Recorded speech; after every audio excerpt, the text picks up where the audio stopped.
Welcome to True Crime Garage. Wherever you are, whatever you are doing, thanks for listening. I'm your host, Nick, and with me as always, ladies and gentlemen, the Supreme Garage Court Justice nominee, the Captain. Thank you. It's good to be seen and good to see you. Thanks for listening. Thanks for telling a friend.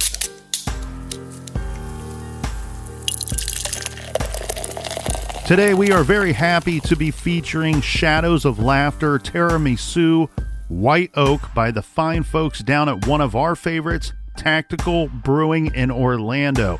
This is an imperial stout brewed with ladyfinger cookies, rum-soaked coffee beans, Madagascar vanilla beans, and aged in white oak. Incredible. Garage grade 5 out of 5 bottle caps. And here's some big praise and high praise and cheers to our good friends right here. First up, cheers to Ava in Medina, Ohio. And a big we like your jib to Sophie in Birmingham. Here's an extra cold cheers to C. Winters in Pittsburgh. And a big cheers to Kelly in Indianapolis, Indiana. All right, Captain, here we go. We have a big thank you to send to Aaron in Little Rock, Arkansas. And last, but certainly not least, cheers to Crystal Campos, residing in beautiful parts unknown. Everyone we just mentioned, they went to our website and helped us out with this week's beer fund, and for that, well, we're going to thank you. Yeah, BWRUN Beer Run. For all of our old episodes, download the Stitcher app. They are free, and check out our bonus show called Off the Record, and that is enough of the business. All right, everybody, gather around, grab a chair, grab a beer. Let's talk some true crime.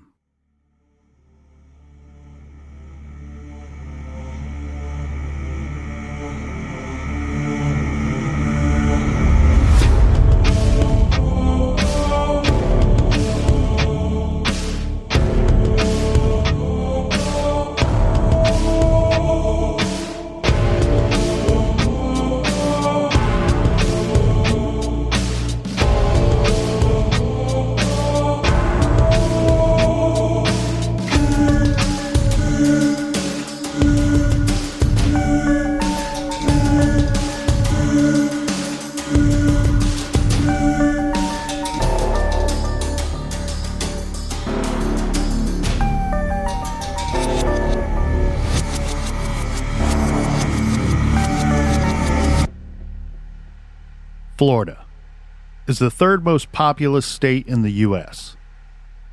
Florida is known for its sandy beaches and over 1,000 miles of coastline. Our true crime story this week will take place almost entirely at a house and property located at the end of Ghost Creek in North Hudson, Florida. If you're looking to catch some Spanish mackerel or sea trout, then you've come to the right fishing hole. With a name like Ghost Creek, who knows what else is lurking at night? Early in the morning of Thursday, August 28th, 2014, the Department of Emergency Services for Pasco County, Florida, received and recorded a conversation about a violent incident taking place just minutes before the call. 27-year-old Megan Brown was on the phone with Dustin Brooks, the 911 operator on duty, when the call came in. Megan can be heard crying, breathing heavily and moaning. Fighting through the tears, Megan said that her ex-boyfriend and the father of her only child attacked and threatened her. She said she was out late with some friends. And when she came home, 28-year-old Adam Matos held a kitchen knife to her throat and told her several times that his intentions were to kill her. But she had fought him off, and Adam had left. A deputy from the sheriff's office was dispatched to the scene. He arrived at 7719 Hatteras Drive shortly after the call. There, the officer spoke with Megan Brown and observed her to be very hysterical. She was crying, and it was obvious to the officer that she had been doing a lot of crying. The officer observed a substantial cut to Megan's left thumb.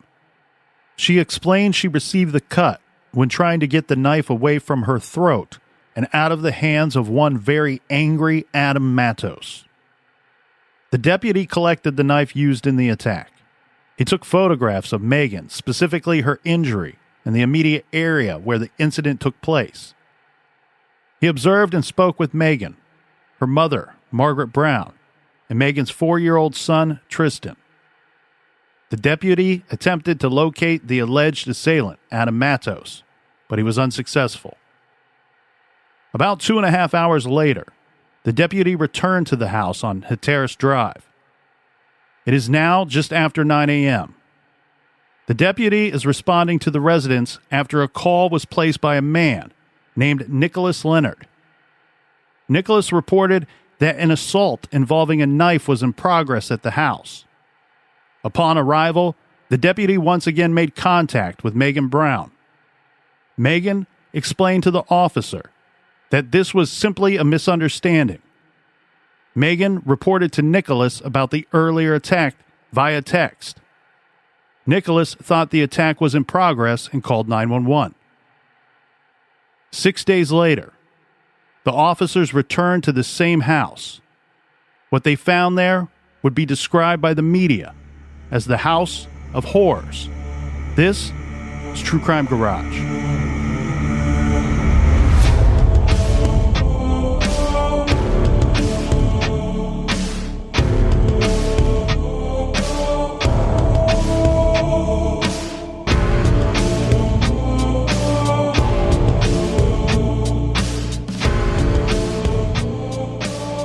You just heard there in the trailer that this case is going to take us down to the Sunshine State. But first, we will start this week's true crime story in New Jersey, where Greg Brown married his girlfriend Margaret, who is known to her friends and family as Maggie, back in 1983. Greg was an electrician who co-ran and operated Brown Electric in Neptune, New Jersey. Maggie was outgoing, a social butterfly who worked as an emergency medical technician. In 1987, Maggie gave birth to the married couple's youngest child, Megan Elizabeth Brown. The Brown family moved from their home in Brick, New Jersey, to Pennsylvania in 1998, where Greg and Maggie opened Hidden Hills Farm in Lehigh Valley, Pennsylvania, where they bred and boarded dogs and horses.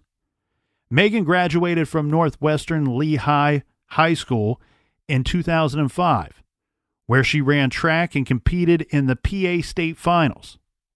She was a bit of a track star in high school, winning a silver medal in the triple jump at the 2005 PIAA Track and Field Championship. She earned an athletic scholarship to the University of Pennsylvania, where she attended. While at college, Megan started dating a guy named Adam Matos. Of course, this was college, so not supposed to be something serious, and it never really was. But Megan got pregnant. This was unplanned, but she was excited to be a mother, and she had the full support of her parents. And Megan's son, Tristan, was born in 2009. And Megan had committed all of her efforts to raising Tristan. This included reuniting with Adam Matos, the child's father. While still in Pennsylvania, it sounds like Adam was in and out of the Brown home. Just before 2014, Greg Brown had back surgery and decided to retire. The family plan was to move to Florida, and Maggie and Greg planned to build their tropical island dream home. Leading up to the move, Greg, a hardworking man all of his life, was unable to help with the moving process as he was still recovering from his recent back surgery. On July 2nd, 2014, the Browns, this included Greg, Maggie, their daughter Megan, and her only child, 4-year-old son, Tristan, they move from their home in Pennsylvania down to Florida. The Browns are making this big move for many reasons, but the two bigger reasons seem to be that they have a family in the area. This also in step with retirement plans for Greg and Maggie. But this move will include Adam Matos, Tristan's father.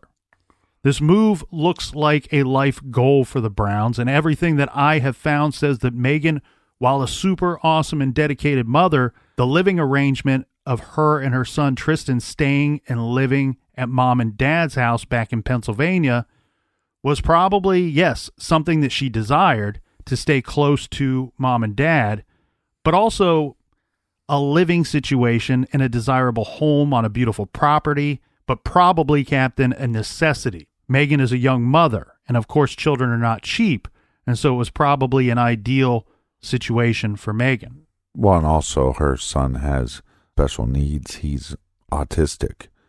So having the extra help probably was a necessity. And her parents, Greg and Maggie, are super great people, great in giving parents and grandparents.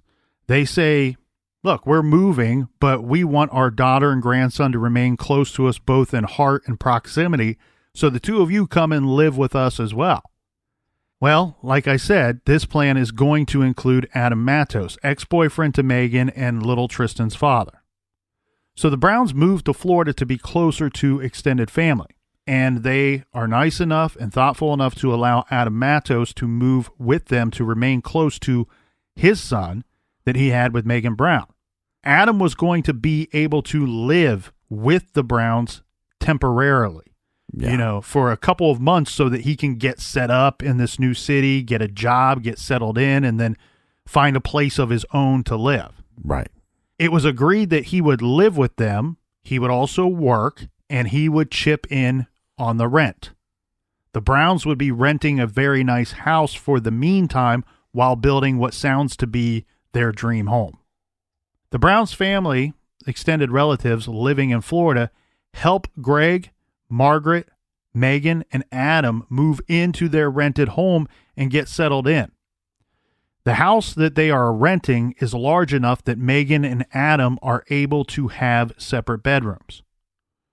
Shortly after moving to Hudson, Florida, Megan gets a job bartending at the Fisherman's Shack. This is a local pub.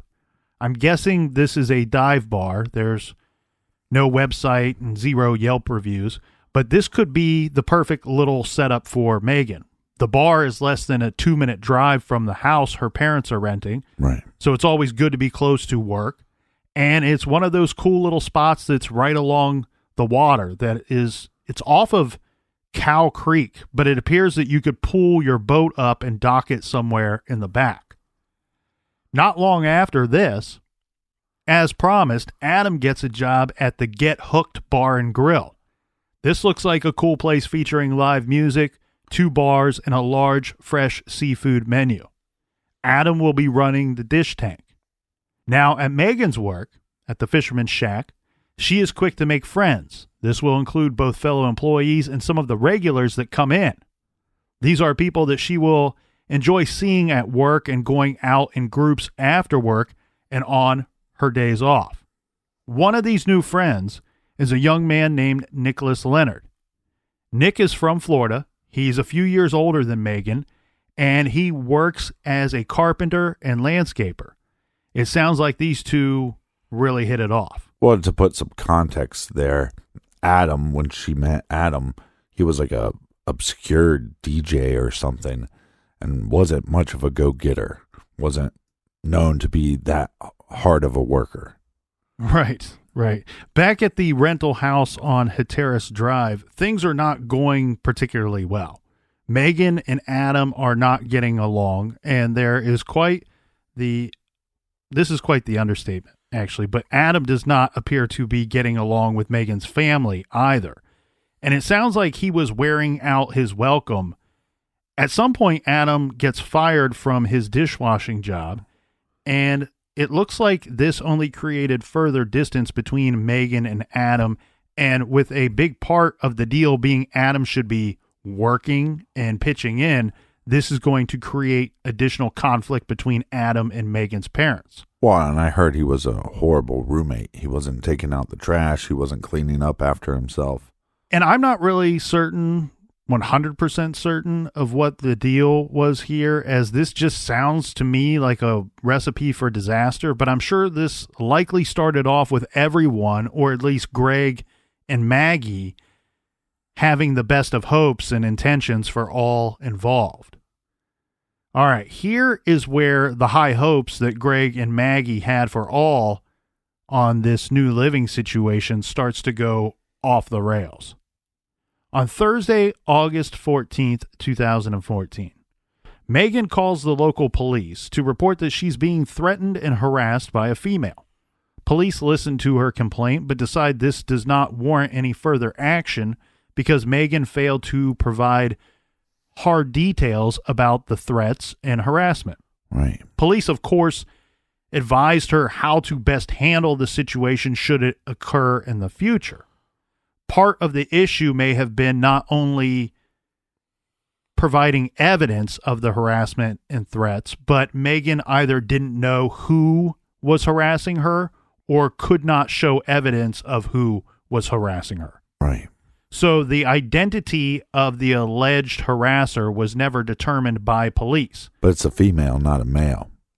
That's what her complaint was. Right. But we will quickly have an idea of who this alleged female harasser was, because just about 2 weeks later, on Wednesday, August 27th, Nick Leonard, new friend and all the circle of friends agree to be dating Megan by this point in our timeline, he makes a somewhat anonymous call to a Verizon store in the greater Wichita, Kansas area. This was to call in a formal complaint about one of the Verizon employees. Her name is Michelle Stinson. Turns out that Michelle was a one-time girlfriend of Nick Leonard's. Michelle went out to Florida looking for Nick, and things are going to get ugly when she finds Nick's truck parked at Megan's house. Which is kind of confusing in this story because as far as Adam and Megan's relationship is concerned, it's never really clear. Are they an item when they moved to Florida? Were they on again, off again when they're in Florida? Because he tells so many lies, he being Adam, that he claims that they were together the whole time. Right, and I think what makes it very convoluted to any outsiders is you have a situation where at the end of the day they're living together. Right. So it gets hard to determine what their boundaries are if they in fact even set any up. So this woman, she says that at some point she's down in Florida. This is Michelle. She went to Florida looking for Nick Leonard, and she gets upset when she finds Nick's truck parked at Megan's house. She then spent some time watching Nick from afar while he's spending a decent amount of time hanging out after work at the old fisherman's shack. So this complaint to Verizon from Nick Leonard is this woman, Michelle, a former romantic interest who lived in Wichita and who worked for Verizon, was using her Verizon employee powers. Those are some amazing powers that you get over there to hack into his accounts. Similar to Spider-Man. Right.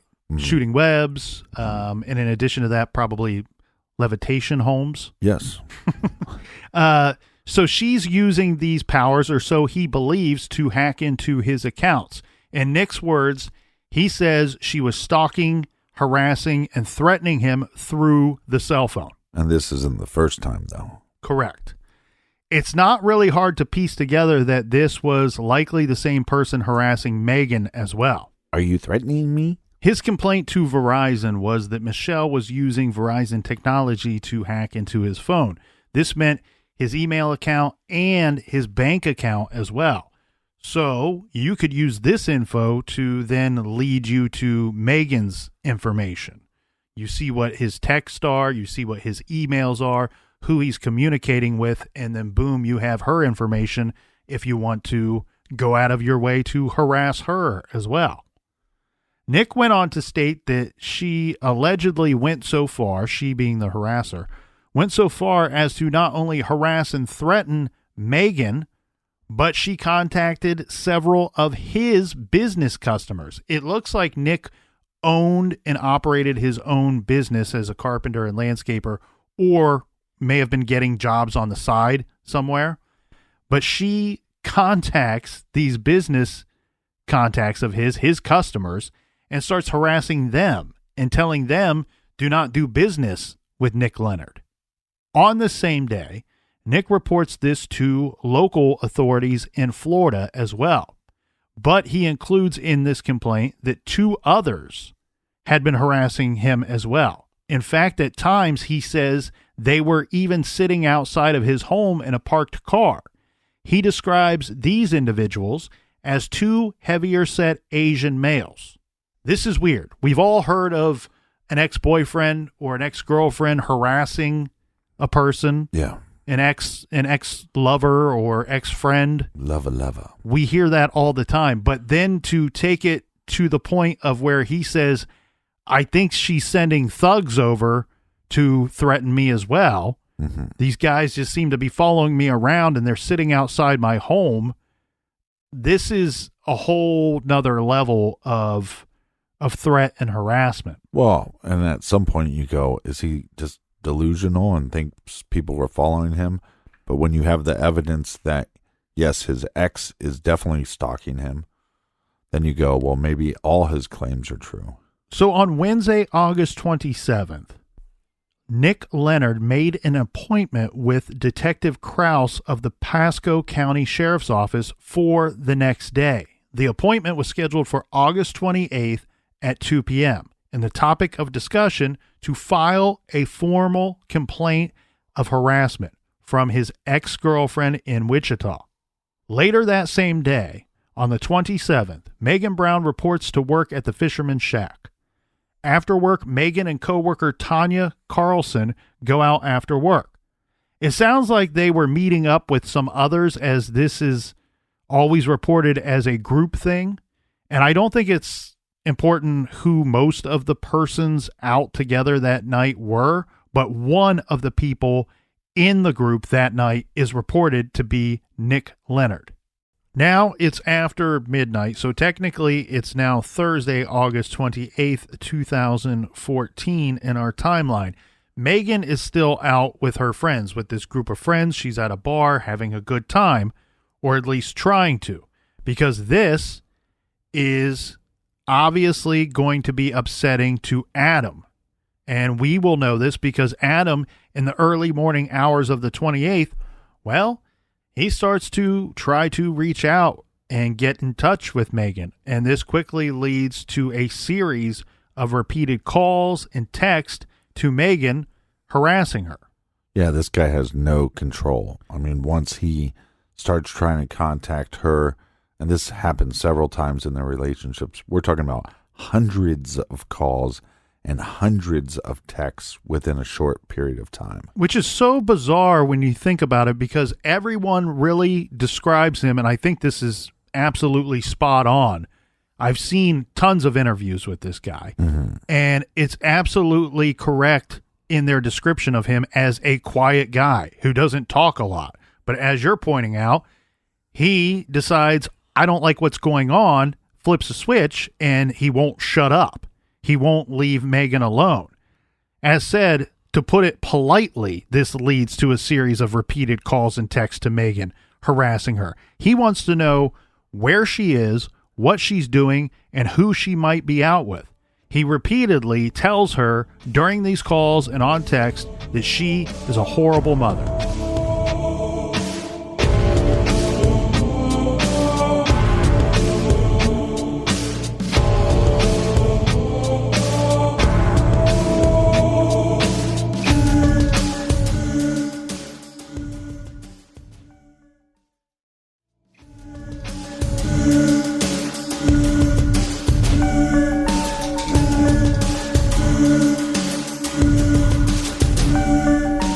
All right, cheers, mates. Cheers to everybody having a cocktail with the captain and colonel. And if you're not having a cocktail, just make sure you jiggle your booty a little bit. And don't forget that next week is election day, so get out there and vote. Make arrangements, because you can vote in advance if Tuesday is no good for you. Remember what they used to say when we were kids, Captain? Get out there and rock the vote. Rock the vote. Sometime after 5 a.m., but before 5:30 a.m., Megan Brown returned home after a night out with friends. At 6:07 a.m. is when a call to 911 comes in. This will be the first of two 911 calls, both placed by Megan. This call got disconnected, and I could not find out the reason why. It does not appear that this was discussed in the second call. It could be for any number of reasons, obviously. Someone hung up the phone simply dropped the call, any number of reasons. The operator tried to call back several times, but got no answer, got Megan's voicemail. This is protocol for this 911 center. Call drops, you can't speak with the caller, you try calling them back. Then at 6:11 a.m., the second call from Megan's phone came into 911 emergency services. This is the call that we spoke of in the trailer today. During this 11-minute call, Megan is very upset and heard to be crying hysterically. On the call, she is bouncing back and forth between telling the operator what has happened, reporting the attack, and she is also reporting any additional things that are going on during the phone call itself. She says, "I came home and my son's dad pushed me against a wall, put a knife to my throat, and he threatened to kill me. And he cut my hand and I'm bleeding everywhere and my son is freaking out. Please have someone come out here as soon as possible." Megan says she managed to get the knife from Adam Matos and says that Adam took off and he fled from the house around the time that their son woke up. She can be heard saying the knife is in my son's room and I'm trying to get him, meaning Tristan, her son, out of the room, and she's going to put the knife in the kitchen. She says she can't look at the knife because it's covered with blood, with a lot of blood. Right. She's explaining that her thumb is cut, it hurts really bad, and she can see everything. I think that she means that she can see everything past the skin through the cut in her thumb. Yeah, there's no picture that I found online of this injury. Anyone that's ever injured themselves or suffered a cut, especially a deep one, and you look at it, it's shocking when you, ugh. Yeah. And I'm laughing in a not in a funny way. It's more out of a nervous way. Yeah, nervous way. She tells the operator that she got her son and she locked herself and her son inside her bedroom. She said that Adam took off down the street, but he was turning around. I was really trying to determine if Adam was driving a car or if he was riding a bike.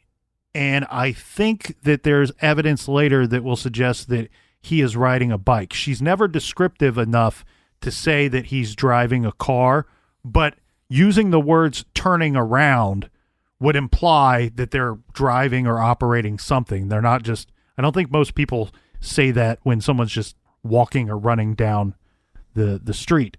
She tells the operator, and this is pretty freaky right here, that he is now out front of the house. He's back on the property. He's at the front door. He's knocking on the door. Megan says that she has called the police. She tells Adam, "Look, I'm on the phone with 911. So Adam takes off again. At some point in the call, she says, "Oh my God, I can't believe this happened. I'm so scared. If I knew he was going to do that, I wouldn't even have went out." Well, and this shows you what kind of person she was and what kind of mother she was, because she's putting the blame on herself for something she's not responsible for. This shouldn't have happened just because you went out after work to hang out with a couple people. Right, because this is not even, it's not just a problem for her. It's also creating a lot of drama and unnecessary problems for mom and dad, because we're living at mom and dad's house, and my son. Yeah, well, I mean, this is showing how Adam is a dick-nosed meat log. But I think it also shows, it gives us a little insight into what the truth might be about their relationship and their living situation.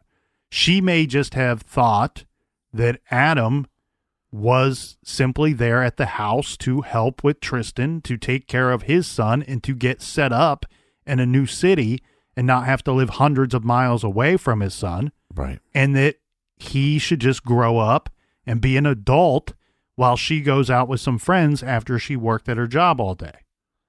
Makes sense to me, but hey, But he's very immature. I'm just some dude drinking a beer in a garage. What do you know? What the hell do I know about it? You don't have superpowers. What I do know is that, as said in the trailer, the deputies arrived quickly on the scene. By this point, though, it appears that Adam Matos is, as they say, long gone. Yeah. Police investigate at the scene and look for Matos for somewhere between an hour and approximately up to an hour and a half. I want to underline that real quick before we move on. They say that they investigate, they look for Matos for more than an hour and approximately up to an hour and a half. You have to wonder, though, was Adam somehow able to hide and conceal himself tucked away somewhere nearby? Well, this house was also on the water, right? It's on the water. It's a canal that comes off of that Ghost Creek. And if you look it up on a map, it's a neat little neighborhood. It has several streets, and a lot of the houses have these canals that go near the houses. I mean, for all we know, he's just hiding in some bush somewhere. A real sack sniffer. Well, that's what I mean. And I say this because I find it very interesting, the sequence of events when you start plugging in all of the detailed timed information that we have and filling in the blanks along the way, right?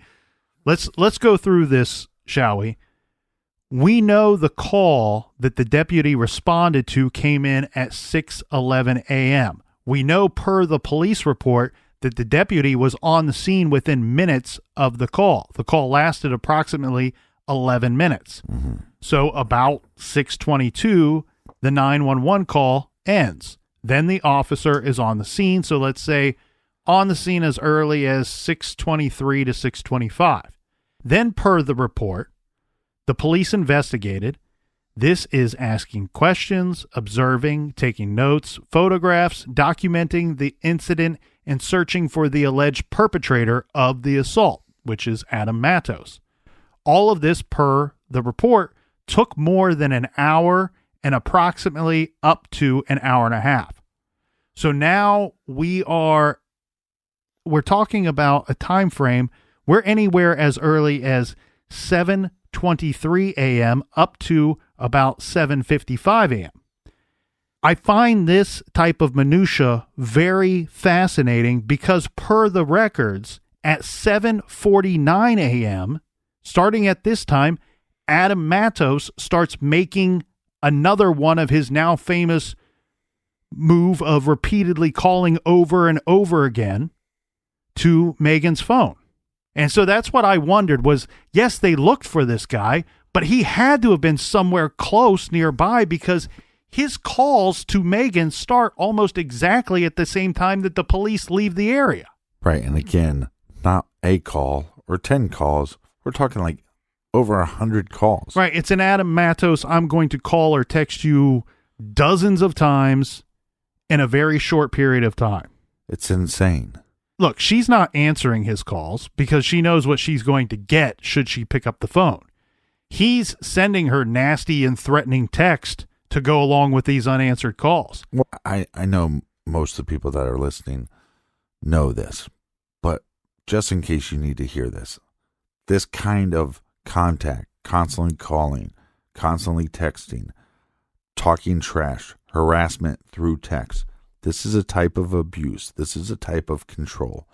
And if this is happening to you, please reach out to your family and friends. I also think the one making the calls and the text, that it's some kind of psychosis on their end as well. Yeah. There might even be a term for that somewhere out there. Under the stars above. Out there. Beneath the pale blue. I don't know. Right. I can't remember the words. No. All right. So this part is very upsetting to me. This is where I want to get the old set the beer down, get up, punch the guy right in the face. Not as upsetting as you not knowing those lyrics. Right. But this warrants a punch to the face. Okay. In the face. When Megan is not answering her phone, Adam is nice enough to start calling Maggie's phone, Megan's mother. Oh, Right. I'll just start calling her and ruin her day now because Megan's not answering her phone. That's how much of a child I am. Right. But like you said, maybe some sort of psychosis. Right. Can't control it at this point. Maybe. It's like a child, though, when you're not getting the response that you want, which is as simple as someone on the other end picking up the phone. you just keep trying and trying and calling again. Yeah. Over 100 calls were made from Adam Matos to Megan and Maggie. And these all started at 7:49 a.m., almost like he sat there somewhere watching and waiting for the police to leave, and then started right back in on the threats immediately after the police departure from the house on Hatteras Drive. As if that is not the most annoying thing ever, all of those calls over and over, it turns out that the night before, when Megan was out with friends, Adam made over 100 calls to Megan while she's out trying to have a good time after work. Around 8:30 a.m., Megan calls her friend Tanya Carlson. This is her coworker that she was out with the night before. Megan tells Tanya that Adam has attacked her and that she has never seen him act this way before, and that she was concerned that Adam might attack her again and maybe even kill her, follow through on the threats that he was making. Megan says she will be unable to go to work that day. She says that she is afraid that Adam will show up at the house when she is at work and take their son, take Tristan, and never return again. Just after 9 a.m., Nick Leonard calls 911 to report that Megan Brown was being attacked. A deputy again responds, thinking that Adam must have returned to the house and that this was a new attack. Let's go through this slowly because this part is a little confusing. Well, to put it very simply, it wasn't a new attack. It was a misunderstanding. Right. While the attack went down just after or right around 6 a.m., this is new information at this time, around 9 a.m., to Nick Leonard. Right. He is simply reporting the earlier attack to the police, to which law enforcement has already responded. We all live this. We all kind of know, not this exact situation, but he has communicated this information via text from Megan. So it's one of those situations where text, there's no tone of voice. There's no way to really fully comprehend what's understood or going on rather than reading the text itself. Yeah. So he misunderstands. He's like, oh crap, she's being attacked. She says there's a knife involved. I better call 911. Right. The police show up. We were talking about this off mic earlier today. The police, unfortunately, a lot of what they deal with are these domestic disputes. A lot of adults behaving like children. Scumbags. Yeah, a lot of spats, let's call them. And poop canoes. What we have here, the police, of course, they're like, well, duh, this makes sense. It's a couple hours later. Of course he came back. So they rush out there, and this time they find, luckily, he's not there. He has not returned. He's not done any further damage. Okay, we'll go back out and we'll look for him again. But again, this time they still don't find him. No, and this will be the last call that deputies will respond to on August 28th, 2014 at the Brown house that they're renting on Hatteras Drive. Just after noon, so 12 p.m. noon, just after that time, this is an approximate time, Greg Brown, Megan's father, is at a store where he purchases a spark plug and spark plug tool using a credit card belonging either to him or to his wife, Maggie. That afternoon, the Browns' neighbor, Ryan McCann, says Greg is setting up a table and chairs on his back porch. Greg telling the neighbor that Megan would be having a party at some point with her friends after work. Around 2:30 p.m., Detective Krause calls and speaks with Nick Leonard via telephone about Nick missing their scheduled appointment. So we kind of have to go back to one event earlier in our story here, Captain, where, remember, Nick was getting harassed by a female. He believed it to be an ex-girlfriend of his, And he phoned it in to the local police there in Florida, even though he believed his harasser was in Wichita. And he discussed with Detective Krause about coming in and filing a formal written complaint about what was going on, being hacked, his phone being hacked, his accounts being hacked, so on and so forth. On the 27th of August, he made this appointment with Detective Krause for 2 p.m. on the 28th. Detective Krause is calling Nick Leonard because it's now 2:30 and Nick Leonard has never shown up to this appointment. Nick tells Detective Krause that something has come up and that he is busy, and what he's going to do is he's going to call the detective back next week so that they can reschedule this appointment. At 3 p.m., Maggie Brown arrives for and begins her scheduled work shift at a local convenience store. Shortly after 3 p.m., Megan Brown fails to report to work. She calls her boss at 3:09 p.m., and she tells him that she was scared and tells him that she and her son are in danger and she would not be able to come in for her shift that day at work. At 4:12 p.m., Adam Matos calls Megan Brown again. Per reports, this would be the last call, even after the hysterics of calling over 100 times earlier that day. Right. This is the last call from Adam's phone to Megan's phone, per the report that we were able to see. Sometime after 6 p.m., we don't have an exact time for this, but sometime after or around 6 p.m., again, this comes from the neighbor, Ryan McCann. He says that around that time, he loans Greg Brown a ratchet.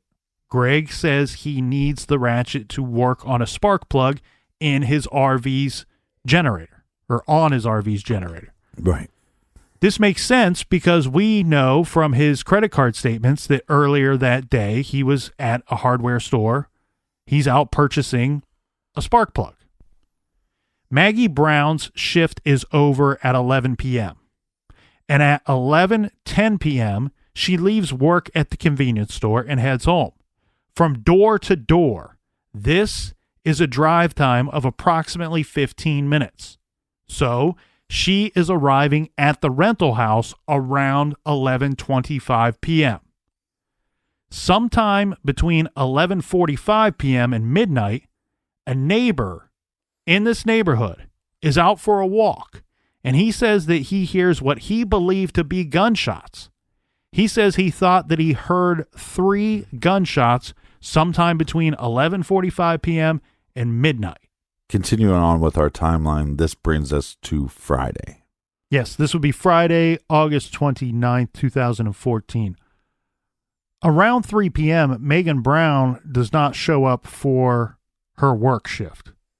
Also at this exact same time at 3 p.m., her mother, Maggie Brown, fails to report to work. They work at different locations, so this is a kind of a way to double check that one and both are not accounted for. Right. Let's go to September 4th, 2014. At 9:54 a.m., Linda Thomas, this is Megan's grandmother. She calls the Pasco County Sheriff's Office to request a welfare check on the Brown family, saying she hasn't heard from the Brown family, specifically Megan, since August 28th. Police respond to the Brown family home and discover what appears to be the obvious signs of a very bloody and violent attack. So the way this works, Captain, is that it has been 6 days since anyone has heard from the Brown family. Yeah. And when cops show up, they knock on the door. Nobody appears to be home at the Brown's house.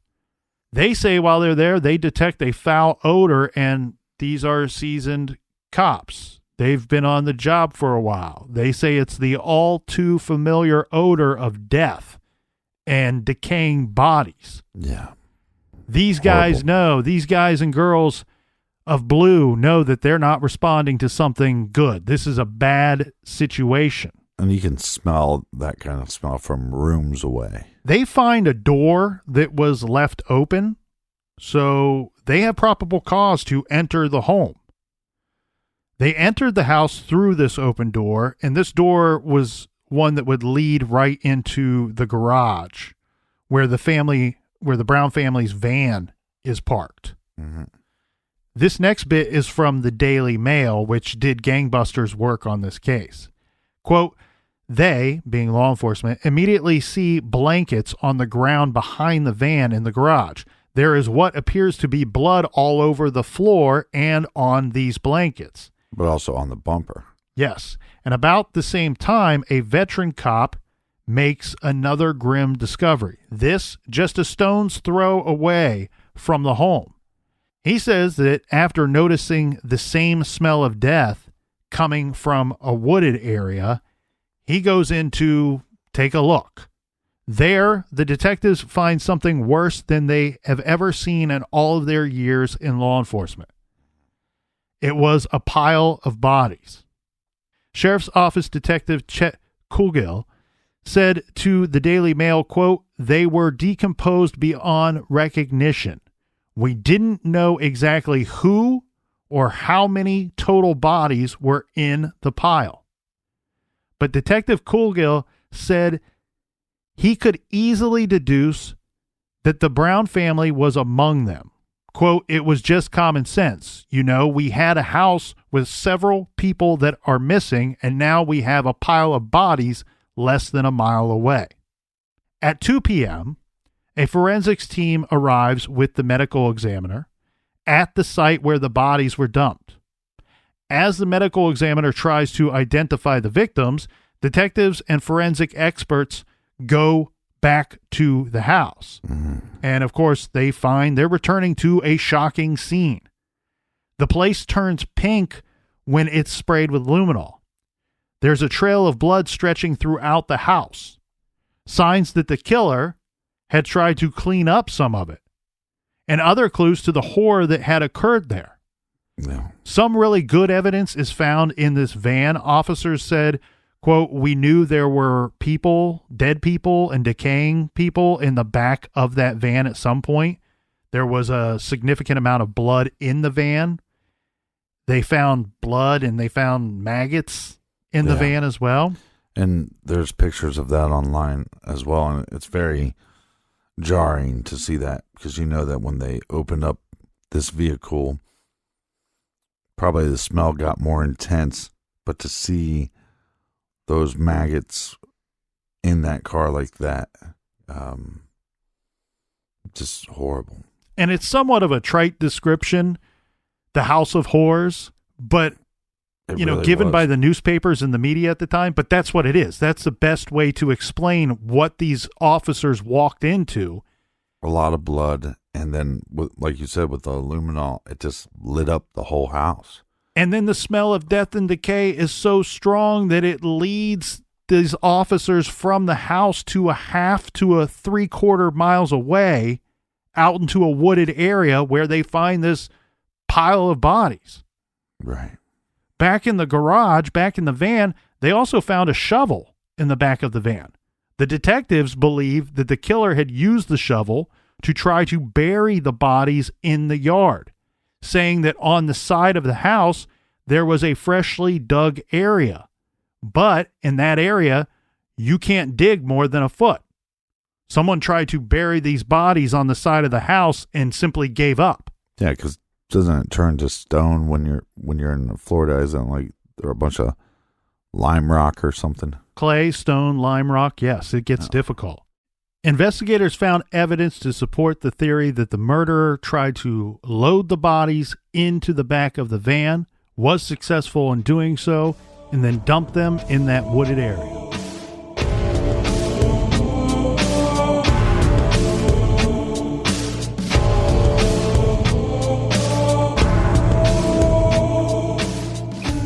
Thanks for joining us here in the garage for everything True Crime Garage. Check out the website, truecrimegarage.com. Join us back here tomorrow. And until then, be good, be kind, and don't litter.